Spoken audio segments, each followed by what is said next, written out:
Welcome all of you dear students and my dear friends. SST institute में आप सभी का स्वागत है।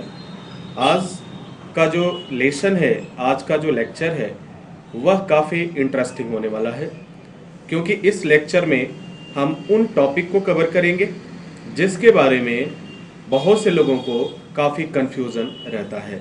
वो कन्फ्यूज़न आपको दूर हो जाएगा। आप इंटरव्यू में भी अच्छा कर पाएंगे, एग्जाम में भी अच्छा कर पाएंगे, और अगर एक्सपर्ट हैं तो फिर पूछना ही क्या है। तो आज का जो हमारा पहला टॉपिक है वह है सुपरपोजिशन प्रिंसिपल। सुपरपोजिशन प्रिंसिपल क्या है, सुपरपोजिशन थ्योरम क्या है, इसके बारे में हम जानेंगे जो इलेक्ट्रिक से रिलेटेड है।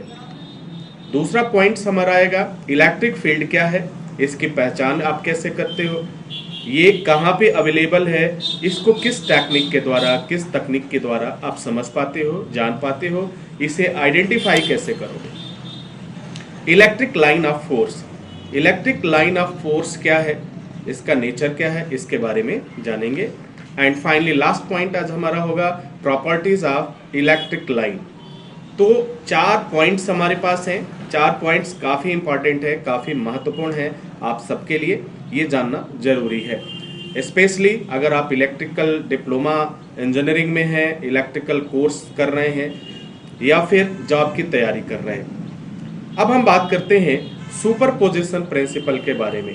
तो सुपरपोजिशन प्रिंसिपल क्या कहता है? Here the principle of superposition state that every charge in space create an electric field at point independent of the presence of other charges in that medium. The resultant electric field is a vector sum of the electric field due to individual charge. और इसको थोड़ा सा और easy way में क्या हम कह सकते हैं? The superposition principle state that when two or more waves, हाँ, keep in mind, 2 or more waves overlap in space, the resultant disturbance is equal to the algebraic sum and the individual disturbance.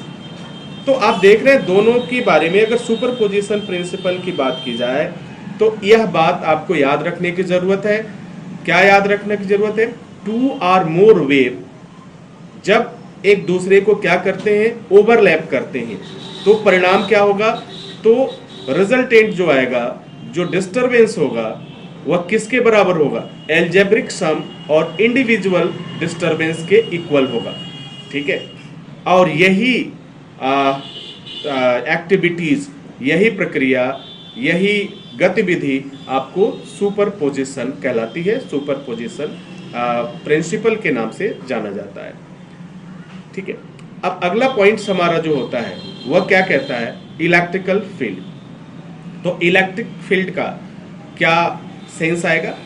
ये electric property, an electric property associated with each point in space when charge is present in any form. यानी क्या होगा? It means ये electrical properties associated with each point in space when charge is present any form, वह charge जो है किसी भी form में अवेलेबल हो, किसी भी फॉर्म में अवेलेबल हो, तो वह एरिया क्या कहलाएगा? आपका इलेक्ट्रिक फील्ड कहलाएगा। किसके लिए? इलेक्ट्रिक फील्ड किसी भी फॉर्म में, कोई भी फॉर्म हो उसका इलेक्ट्रिक फील्ड कहलाएगा। अब बात करते हैं इलेक्ट्रिक लाइन ऑफ फोर्स। यह क्या चीज होता है? बहुत easy, sweet and soft answer आपका होगा इलेक्ट्रिक लाइन ऑफ फोर्स के लिए। And electric line of force is an imaginary curve draw in such A way that tangent to his curve at any point give the direction of the electric field at the point. It can be a path with may a curve or a straight line. Electric line of force के बारे में हमें क्या ध्यान रखने की जरूरत है? Electric line of force is imaginary curve. ये क्या है? इमेजिनरी, यानी एक जो है इमेजिन के थ्रू एक रेखा है, एक कर्व है, एक घुमाव है, such as way to the tangent the curve any point give the direction. of the electric field. That point, it can be path with maybe a curve of a straight line. ठीक है, तो इसको आप electric line of force को इस तरीके से identify कर सकते हैं। अब बात करते हैं प्रॉपर्टीज ऑफ इलेक्ट्रिक लाइन। अगर हम इलेक्ट्रिक लाइन की प्रॉपर्टीज की बात करें तो हमारे पास 5 पॉइंट्स आते हैं, और वह 5 पॉइंट्स क्या हैं? पहला पॉइंट क्या कहता है, स्पेशली इलेक्ट्रिक लाइन के लिए जो इसकी प्रॉपर्टीज है उसके लिए क्या कहता है, द फील्ड लाइंस नेवर, ठीक है, the field lines never intersect each other. दूसरा क्या कहता है, the field line are perpendicular to the surface of the charge. तीसरी प्रॉपर्टीज क्या कह रहा है, the magnitude of charge and the number of fields line both are proportional to each other.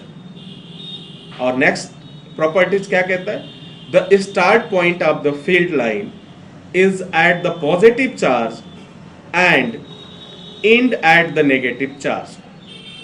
And पांचवें नंबर का प्रॉपर्टीज क्या कहता है इलेक्ट्रिक लाइन के लिए, for the field line to each start और end at infinities a single charge must be used. तो डियर स्टूडेंट्स, ये 5 प्रॉपर्टीज हैं इलेक्ट्रिक लाइंस के बारे में, आप इसको देख सकते हैं, समझ सकते हैं। तो आज हम लोगों ने जो लर्न किया इस लेसन में property of electric line, question पूछा जा सकता है आपसे कि किसी 2 या 3 प्रॉपर्टीज को बताइए जो इलेक्ट्रिक लाइन से संबंधित है, या प्रॉपर्टीज ऑफ इलेक्ट्रिक लाइन का 3 एग्जाम्पल दीजिए, प्रॉपर्टीज ऑफ इलेक्ट्रिक लाइन का 4 एग्जाम्पल बताइए। ठीक है, तो इस तरह के क्वेश्चंस आपसे पूछे जा सकते हैं। इलेक्ट्रिक लाइन ऑफ फोर्स क्या होता है, ये क्वेश्चन आपसे पूछा जा सकता है कि इलेक्ट्रिक लाइन ऑफ फोर्स के बारे में आप क्या जानते हैं। अगला क्वेश्चन हो सकता है आपसे, इलेक्ट्रिक फील्ड को सिंपल वर्ड में कैसे आप आइडेंटिफाई करेंगे, कैसे आप एक्सप्लेन करेंगे। और फाइनली जो क्वेश्चन था हम लोगों का, वह सुपरपोजिशन प्रिंसिपल को आप सिंपल वे में कैसे इसे एक्सप्लेन करेंगे, ये आप बता सकते हैं।